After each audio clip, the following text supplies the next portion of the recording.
Yana bosh og'rig'i haqida gapirmoqchiman. Bu bosh og'rig'i hamma bosh og'rig'idan farq qiladi. Ko'pincha bemorlar kelganida doktor inson bilan tortib kelib ko'zimgacha og'riq beradi deyishadi va bular yillab dori ichib yurishadi. Men nima qilaman? Bunaqa bemorlarni obdon o'tirg'izib, uni bosh og'rishida javob beradigan nerv nuqtalarini paypaslab ko'raman. Aynan hammasida 80% inson nervini nevriti tufayli bosh og'rig'i kuzatiladi. Bu bosh og'rig'i ham o'ta kuchli og'riq hisoblanadi. Bunaqa bemorlar doimiy bosh og'rig'idan, yotganda bosh og'rishidan, ko'ngli aynishidan va hech qanaqa dori yordam bermasligidan shikoyat qilishadi.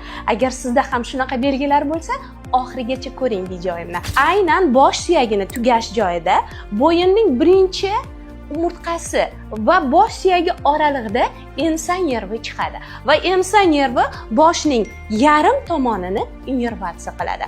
Ko'p hollarda bemorlar yoki insonlar noto'g'ri o'tirishi, bir pozitsiyada telefonni ko'p 2 soat davomida o'ynashi va hokazo holatlardan keyin aynan shu nerv siqilib qoladi va kuchli nevralgik og'riq beradi. Bunday bosh og'riqlarini biz oddiy usullar bilan 3-4 kun ichida 100% davolash imkoniga egamiz. Agar siz professional doktorga bormasangiz, oylab, kerak bo'lsa yillab dori ichishingizga to'g'ri keladi.